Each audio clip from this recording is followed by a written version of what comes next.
Very good, very good. Well, Stace, since we have you, why don't you jump in and tell us what you can about lending and what's changed in the world of numbers? Sure. So I did want to talk about the feds because they ruled the world, apparently in my world, at least. Last Wednesday, they put a pause on raising rates, which was, whatever. It's positive that they didn't raise rates, but we're still dealing with major inflation issues. So just a perspective, in June of 2022, the inflation was at 9.1%. It's supposed to be at 2%. Oh, wow. So this May of 2023, we were at 4%. So the raising of the rates is affecting and helping, the inflation situation, but the goal is 2%. So they are supposed to raise the rates a couple more times this year. But what we're hearing from everyone is that click on it. The first quarter, we should have the rates start to decline. Okay. So that's positive news. But, again, it's been so volatile. Who knows what's actually going to happen? But those are the facts. 9.1 to 4%. That is happy news. I want to talk about down payment assistance really quick. I'm closing a CalHFA right now, which is a state agency program that we could have a first, which would be FHA normally, a second, and a third. The second and third are the down payment and the closing costs. Well, the clients had some of their own money and didn't like the 7.25% interest rate that they would be getting, even with perfect credit. And so they decided to pay their own closing costs and get a seller credit and only take the down payment assistance. And their rate went down to 6.25%.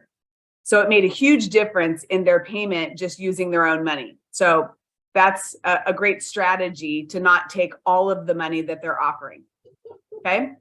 Also, I know everyone was super hyped for like 3 days on that Dream Home program until it got cut immediately.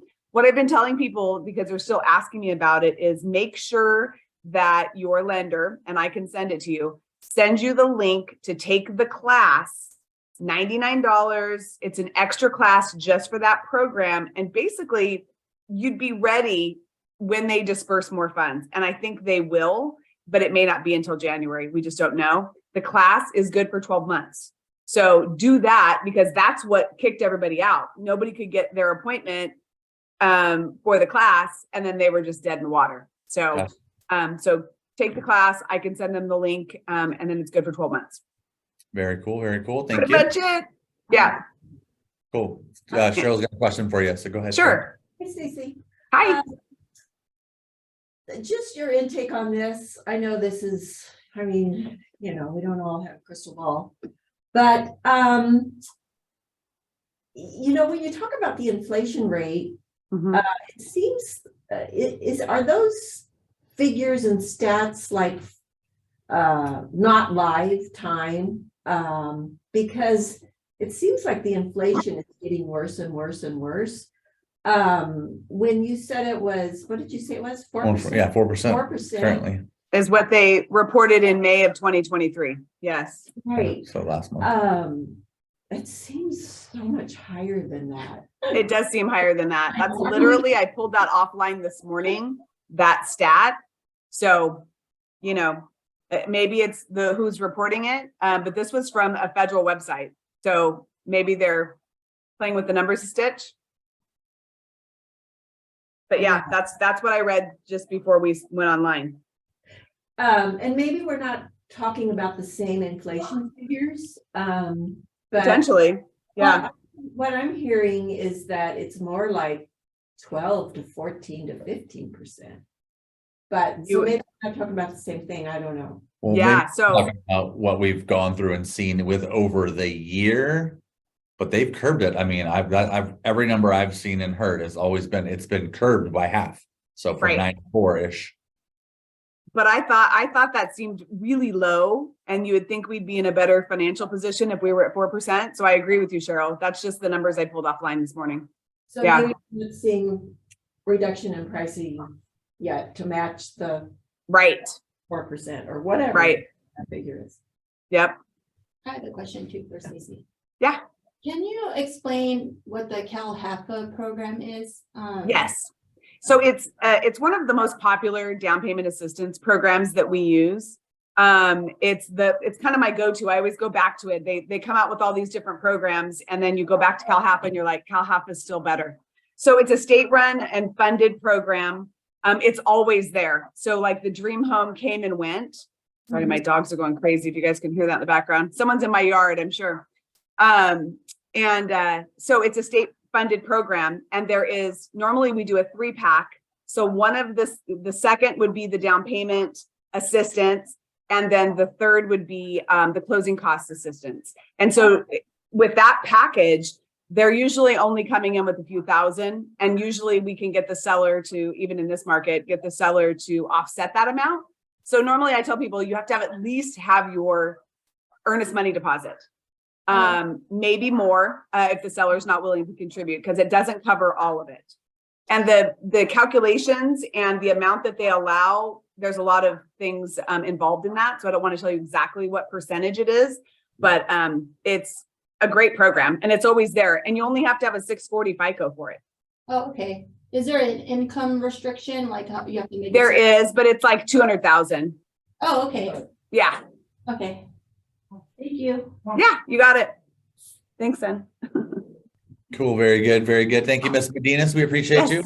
Thank you. So I'm going to share my screen, but I got to actually tell you guys one other thing was I just got a stat that said we have had the largest number of home starts, so builders, since 2016.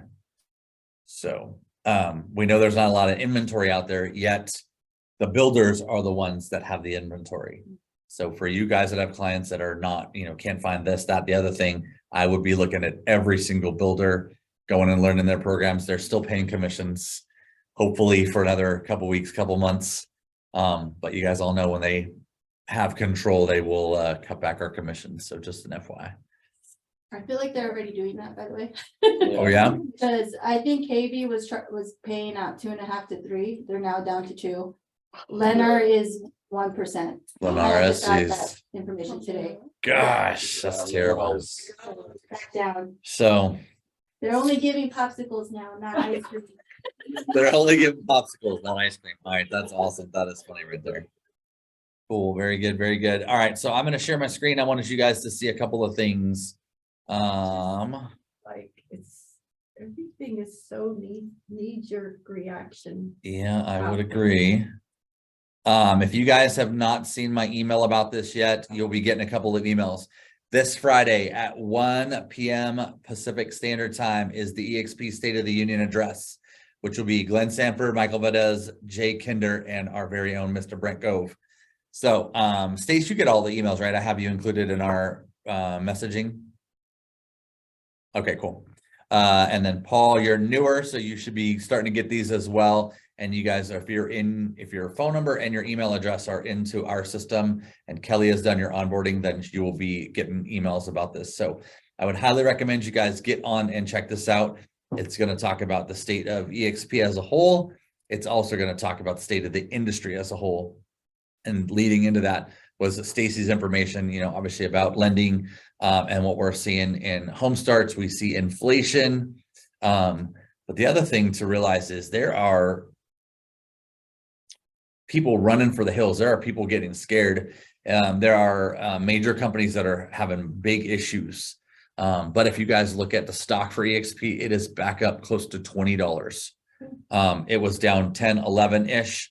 But Remax is down, Compass is down. I think Zillow's still doing good, but Redfin is down, OfferPad is down, because they are all as a whole experiencing, the downturn, but the economy as a whole really has this weird vibe going on. So, like I said, I'd be watching the CXP events.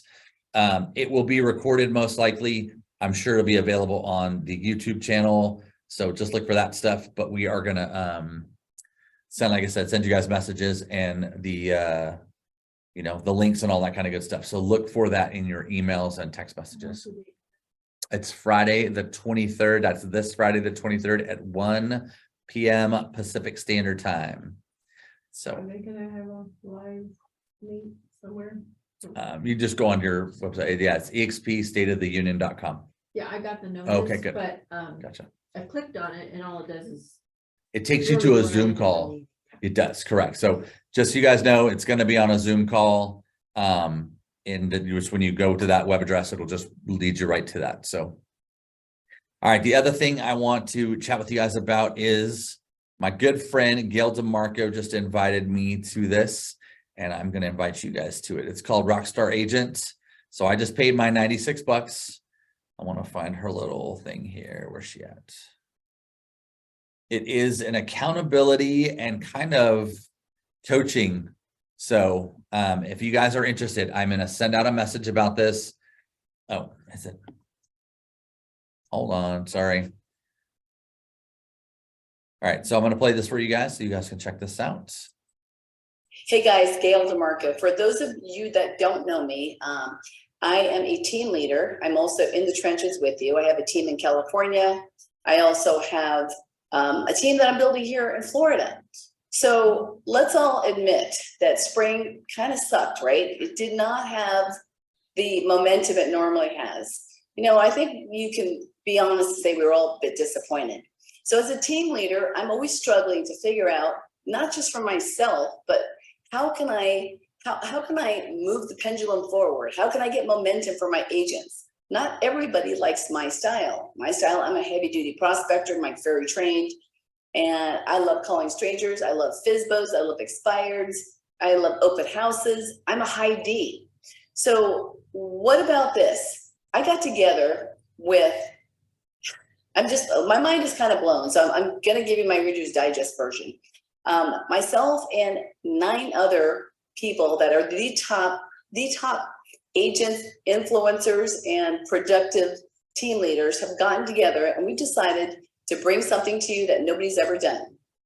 So people like Mike Sherrard, the #1 YouTube guy and influencer. We've got Hank Abink, and he was with KW running their program. We've got Rich Tomasini, who I have been personally stalking for years. I love that guy. He is phenomenal at prospecting.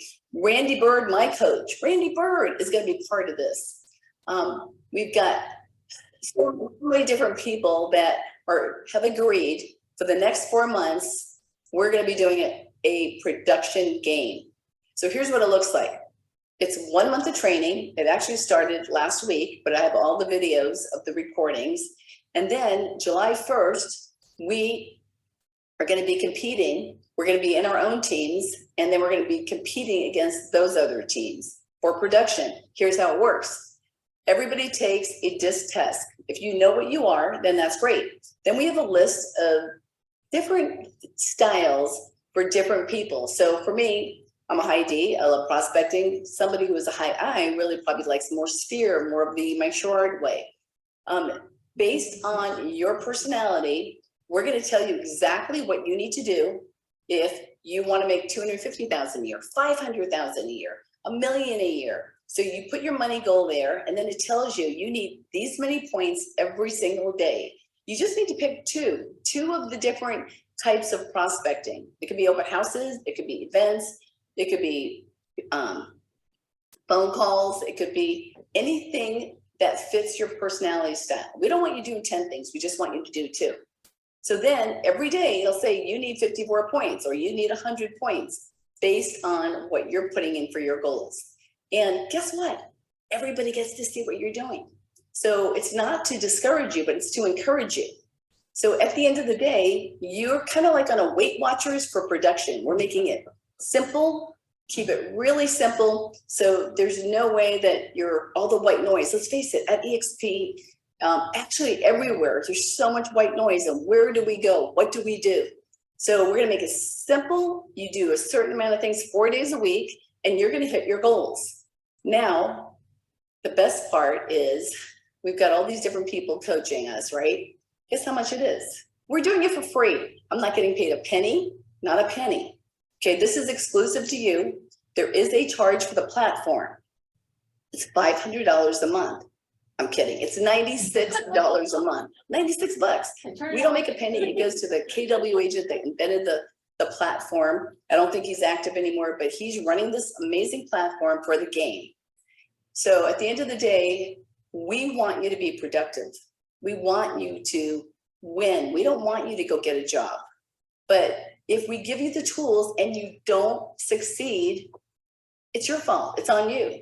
But because we can all watch each other, we're creating synergy, energy, and we are in it to win it. And when I say that, they call it a game, but let's face it, feeding your family, making your house payments, making your car payments, that's not a game. That's a reality. So we're doing this for you. If you'd like to participate, then you have until tomorrow to sign up. Tomorrow. Today's the 20th. Tomorrow, at the end of the day, I'm cutting it off.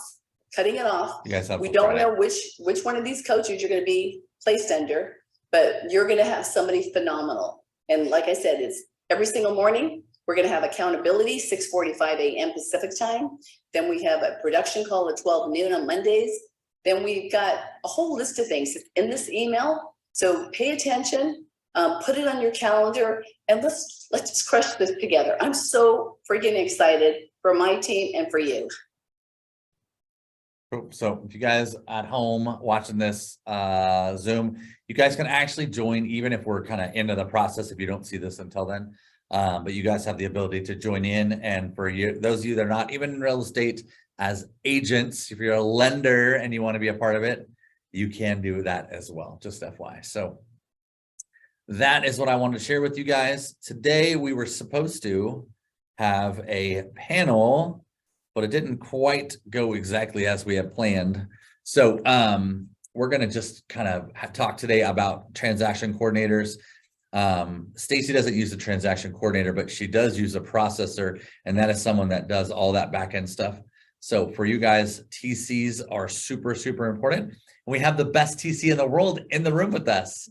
Kelly Young is in the room with us. So I'm going to give you guys an opportunity to kind of just share if you guys are working with the TC, what are some of the benefits you've had of working with your TC? Kind of just do open forum a little bit. Stacey, you keep going in and out. Everything okay over there? Yeah, sorry. No worries. So, Kelly, what would you say is the main thing that a TC does for their agents? We manage the paperwork, which frees up the agents to do what they do best, which is go out there and get new clients. Gotcha.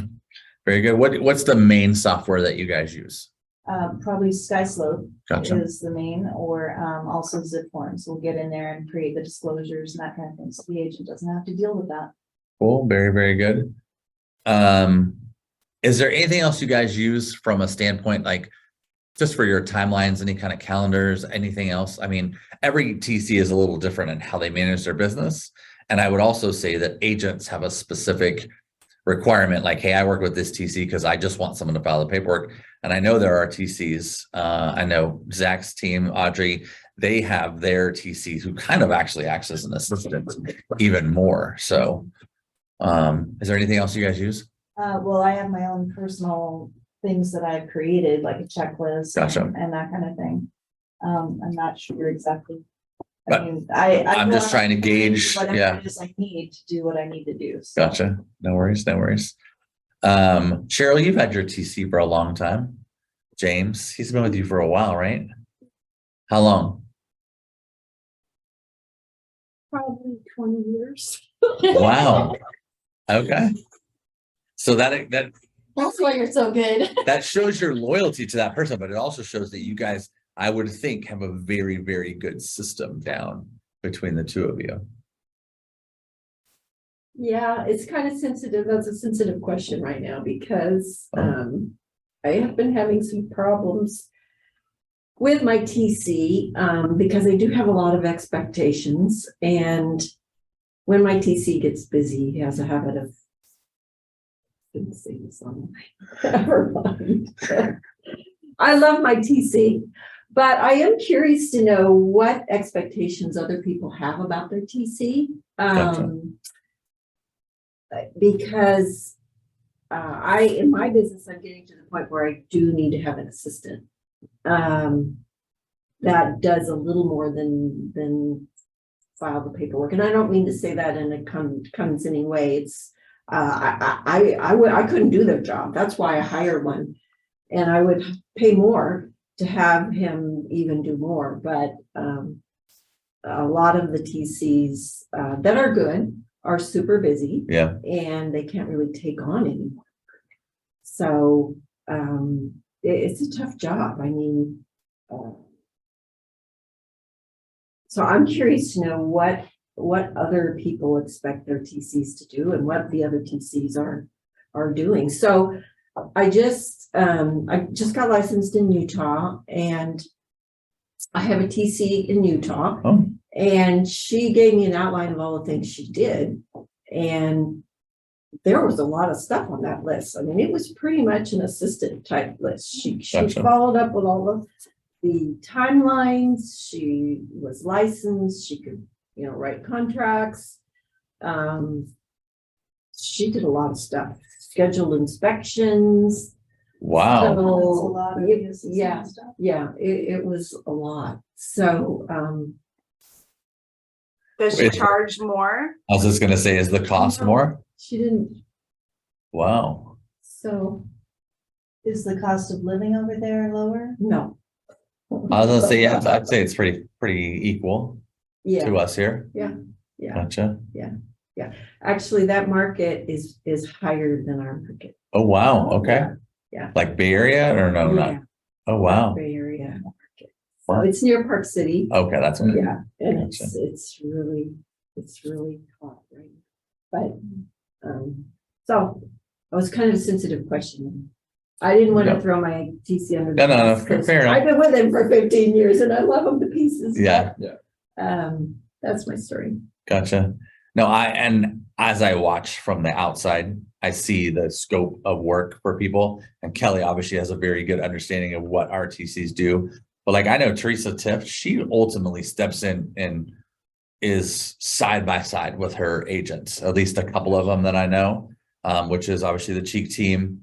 Molly Brady is another one who, with DJ specifically, I mean, they are arm in arm all the time because DJ drives so much, but I don't know if she has that same level of work with anybody else she works with. And She's paid differently though with DJ. but that's what I was Yeah, gonna so say, there's a compensation that comes along with that. So Yeah. that may answer your question, Cheryl, is can your TC step up to that level of expectation? Or is it, no, this is what all I want to do is, file stuff and check on signatures, and maybe that's fine, that works. Yeah. So Kelly, do you have anybody in your group that you have you work a little bit more for? You mean Still- besides you and Steve? Yes. besides- Yes. From a TC level, is there someone that says, hey, I just need more, whether it's because they're newer or because they travel, or maybe they're only here part-time. I don't know. Just. Well, one of our new agents, we are beginning a conversation like that. Okay. He actually loves talking with people and drumming up business, doesn't want anything to do with paperwork. So we're discussing that. Good. So that's a possibility. But some of the TCs that we have, like Teresa and Molly, and Tracy's Fear cap, good okay. also. Yeah. And you have the option not only of working with them as a TC, but also adding on assistant services as well. And it does Gotcha. cost them more, but that's, negotiable between you and the TC. So there are agents or TCs, and all our TCs are agents who are willing to have that discussion. Gotcha. Stace, you have your processor. Is that, Yeah. I guess I put that as similar to a TC. It is, yeah. And well, she's also my assistant. So she's that's okay. paid top dollar, and she handles my file cradle to grave. So from the time that I talk to the client, the application process, she reviews it. She gathers the documentation that's missing so we can get a pre-approval. She's processing, she's, coordinating it. She's the keeper of time and paperwork, but she gets paid very well. I mean, I pay her more than I share her with 2 other loan officers, but they have her doing like a quarter of what I have her doing. Okay. Gotcha. But yeah, I mean, for me, that's really important because the choppy pieces, that's where mistakes happen. That's where time gets lost, and on my piece, if I'm closing loans in, 2 weeks, we got to be like this. That you can't have a missed document or a missed date, right? So for me, it's really important. And I call her a production partner. So she's kind of a hybrid of a processor and an assistant. Is she licensed? She is, yeah. Okay. She, So you she's guys had are- both, she has real estate and NMLS like I do. Oh, wow. Because we okay. work for a broker. So yeah, you have to have both. Cool. Yeah. And so she can quote rates. I need her to be able to quote a rate. She can't wait on me. Like if it comes up, she needs to be able to say, yeah, the rate's this. And she Okay. wouldn't be able to do that unless she was licensed. Okay, fair enough, fair enough. Good. to Yeah. know. Kelly, you were raise your hand. Well, I was just, Stacy brings up a good point. Her processor knows what needs to happen. Mm-hmm. And what I'm seeing with working with, well, for all these years, since 2014, that when a lot of times agents don't know all the nuances and details that need to be in the contract Mm-hmm. or whatever. I mean, I'm constantly having to go back and have paperwork fixed because when an agent filled out the contract, they missed this and this and this. And Yeah. it's like, no, we gotta have that input. So one of the values of having a TC is they know, at least one of ours, they know what the paperwork is supposed to look like. Yeah. And they know things that need to happen to fix things. And then, some of us, like what I do for my people is I'll create templates in their zip form. So that Okay. when they create a listing or a purchase, all these documents that we're gonna need typically are loaded automatically with the repetitive information already input. So then all they're doing is just filling in, here's the address and the new people I'm working with and that kind of thing. Oh, wow. So, and these are all things that streamline the process, so you don't end up having to go do 5 extra documents to fix this item that was missing and that kind of stuff. So. Yeah, we hate that as lenders. Exactly. So, so that's one of the things that RTCs bring to the table is being able to streamline that, and we don't have hiccups or delays because paperwork isn't done. Gosh, man, I'm the old school one here. I don't have templates. I piecemeal everything. I still sit down with my clients to sign and do the TDS and SPQ. It's not me. That's not Kelly. That's true. Oh, I'm old school. I'm broken that way. But I also Well, wasn't planning on doing a bunch of production, so. I think I'm old school because I'm old, but I think the SBQ and the TDS, you do need to watch that really carefully. Yeah, So. yeah. I mean, there's new softwares out there, guide or whatever we have that's kind of an attachment. Yeah. And it's set up that you can fill it out. I just think if I go to a court of law and they say, what'd you do? I'm emailed off a bunch of these documents to my buyer or my seller and said, just fill these out, you'll be fine. I'm like, I want to sit down with them and say, is there a death on the property? Do you remember having asbestos? When was the last time it was painted? Which of the room additions were permitted, not permitted, blah, blah, blah. I think that personal touch, that's just me. Well, I think there's a lot of value to that too. When I think of a TC versus assistant, and we got to a point a few years back where we actually defined with a TC, these are the things that you can count on. And then assistant type of things were additional, and this is what this encompasses. So when I'm talking with somebody about TC work, the way I relate to it is the agent has the agreement with the client. You have the contract. So anything contractual is the agent's responsibility. True. And then anything disclosure and paperwork wise is mine to make sure that, the agent gets things signed on the contract. Mhm. They're writing up the addendums.